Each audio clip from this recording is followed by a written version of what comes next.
The government shutdown is approaching the 1-month mark with no end in sight. President Trump is holding firm to his position that he will not sign a budget that fails to adequately secure the border, and Democrats are holding firm to their opposition to a border wall. They don't oppose a wall because they don't think it will work. They oppose a wall because they know it will work. Democrats' future electoral chances depend on demographic change and displacement. For Democrats to have any chance of winning in the future, they know they need to import votes and fundamentally change the American population. All of that is the backdrop for this very important wall fight. With the newly Democratic Congress showing no signs of compromise, President Trump is going to be forced to start looking at extra legislative ideas. How can we fund the border wall if open borders Democrats refuse to cooperate? Well, thankfully, there are some options on the table. One option is to declare a national emergency, as the president is authorized to do by the Constitution. Since 1979, a whopping 58 national emergencies have been declared, including 13 by George W. Bush and 12 by Barack Obama.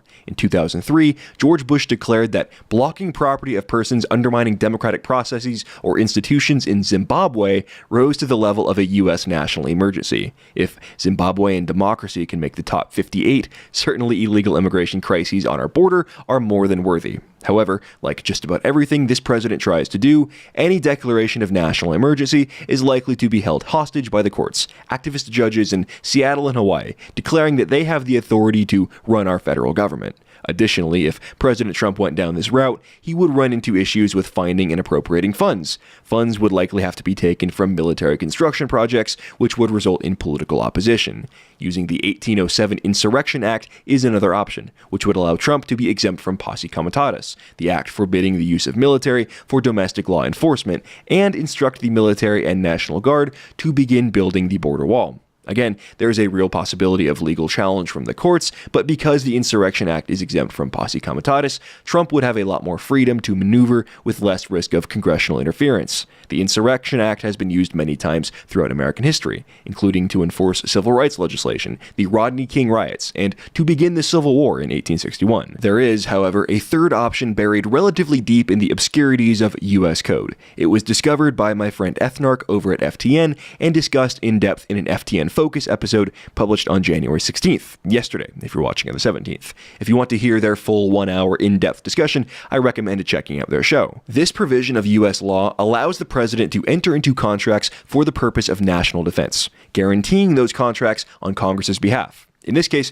it would authorize the wall's construction for the purpose of national defense. We'll dig into this law in today's video and discuss how Trump could go about putting it into use in order to get the wall built. This is something that is going to require social media amplification, so please tweet out the info contained in today's video to lawmakers, the president himself, sympathetic media figures, and pundits like Ann Coulter and Tucker Carlson. The potential silver bullet to get the wall built, circumventing an obstructionist Congress, is ahead in today's video. But first, your online privacy and security. With big tech's political censorship heating up and weekly stories about social media data breaches, it's clear that having a VPN while engaging in any sort of political speech, doing online shopping, or browsing other websites is an absolute must. Virtual Shield is by far the best choice, with their 30-day free trial plan and their strict no data logging policy. Virtual Shield does not keep browsing logs and will never sell your data to a third party. Your browsing history is kept completely confidential, so you can relax with the peace of mind that your internet browsing activities will be kept anonymous. This January, Virtual Shield is offering 30% off all VPN plans and all premium add-ons, including Protection Plus,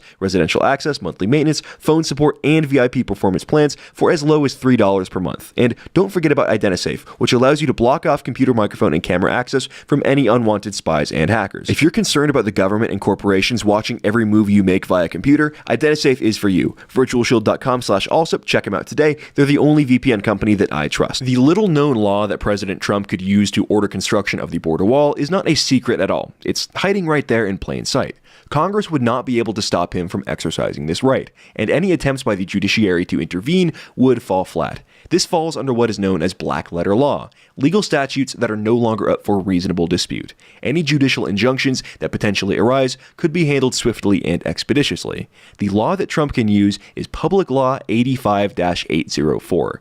That's the number you should be tweeting out and calling the White House with, Public Law 85-804. This law originated as House Resolution 12894 and was passed on August 28, 1958. The law authorizes the president to negotiate and sign contracts on behalf of the federal government, provided that those contracts are for the purpose of national defense. The original law is very good and would allow President Trump to build said wall. However, the original law gave Congress the power to put an end to any emergency spending via a joint resolution. Thankfully, the law has undergone several permutations over the years, and in its current form, this could be the silver bullet law that President Trump is looking for. Section 5 of the law originally required the president to declare a national emergency. This would lead to complications, as we discussed earlier, with likely court challenges and congressional intervention. However, Law 85-804 has been amended twice, once in 1973 and once in 1990. In 1973, Congress amended the law and introduced requirements that the president must notify the chairman of the Congressional Armed Forces Committees 60 days before taking any action under this law. Additionally, they gave themselves the power to preemptively override any presidential action with the vote of just one house of Congress. In other words, a president could notify the committee chairman he planned to use his powers under Law 85-804 to, for example, build a border wall. Either the House or the Senate could then hold a vote to override the president's decision. That was 1973. And then, in 1990, in the early months of the Gulf War, Congress amended the law again. This time, they granted even more power to the president. In the 1990 version of this bill, which is U.S. law to this day, Congress forfeited their right to preemptively deny a president's use of his executive powers, as stated in this legislation. In simple terms, what does all of this mean? Well, in its current form, the law clearly states that the president can enter into contracts that are essential for the national defense. He must notify Congress 60 days in advance, but Congress does not have the authority to override his decision. That means that President Trump has broad authority to begin issuing federal contracts to private companies to begin building a border wall. But how is national security defined, you may ask? Can't Congress or the Ninth Circuit just claim that the wall is not essential to national security? Well, they're free to claim that all they want, but their interpretation doesn't matter. The president's does. According to the law, the president may issue contracts, quote, whenever he deems that such action would facilitate the national defense, end quote. Not when the courts say it's okay or when the open borders activists in Congress give him the money. He has the broad power to issue contracts that are then guaranteed by Congress and issue loans to those contractors on behalf of Congress. That means that contractors will be paid for their work, and it will be up to Congress to figure out how to balance the budget later. Principled centrists may object. This would be establishing a dangerous precedent of executive action run amok.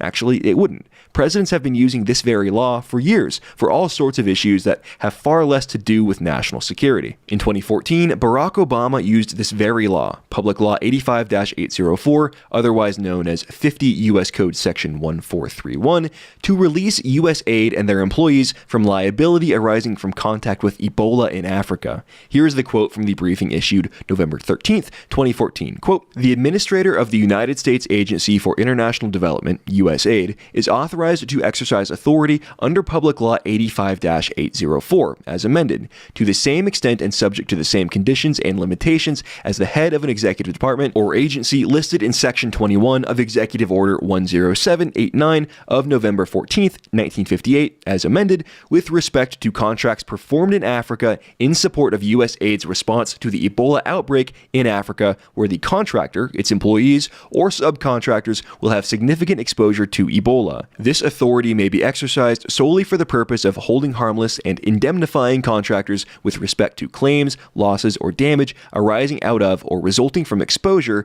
in the course of performance of the contracts to Ebola. The USAID is exercising functions in connection with the national defense in the course of complying with its humanitarian mandate, and there is a relevant state of national emergency that authorizes use of Public Law 85-804. I deem that the authorization provided in this memorandum and actions taken pursuant to that authorization would facilitate the national defense, end quote. President Obama used his power under this law to release USAID and their subcontractors from potential liability that could arise from them treating Ebola in Africa, and he used this very national security law to do it.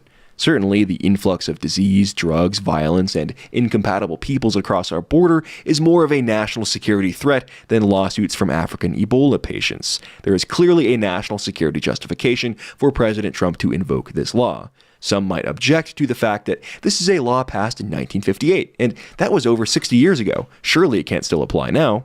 Well, it does. There are such things as inoperative laws, that is, obscure laws that were passed long ago that have never been used in prosecution or governance. Things like the Logan Act, passed in 1799, that prohibits individuals from negotiating with foreign governments.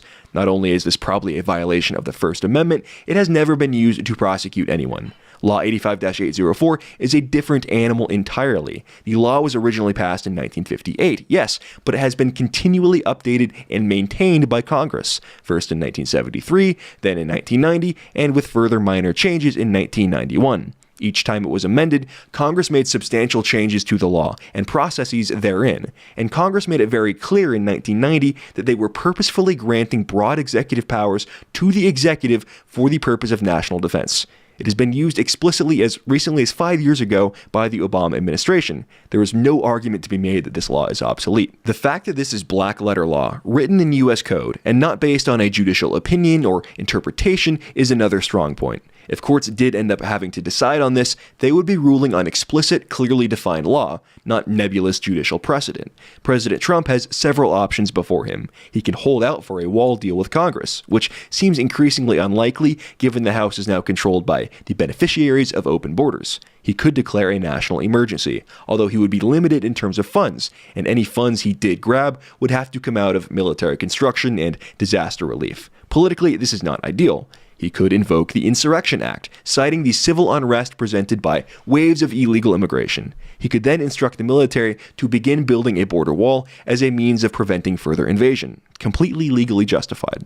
Or, in many ways ideally, he could invoke Law 85-804, also known as 50 U.S. Code Section 1431, which would give him the power to hire private contractors to begin building the wall in the name of national security. This law has been amended several times by Congress, and they have been certain to give the president full authority to act on the behalf of the national security of the United States. By invoking this law, the president would circumvent the hostile, pro-open borders Congress and be able to instruct the Department of Defense and Department of Homeland Security to start work immediately, finding contractors and breaking ground. If you think that getting a wall built on our southern border is important, like I do, I encourage you all to tweet at @RealDonaldTrump, at Tucker Carlson, at Ann Coulter, etc., and amplify this message. It's important that people focus on real, potential solutions, not delusional fantasies about crowdfunding or magic super committees. Thanks again to Ethnarch over at FTN for all of his help with research on this video. Their deep dive is linked down below, and thank you all for watching. I will see you next time.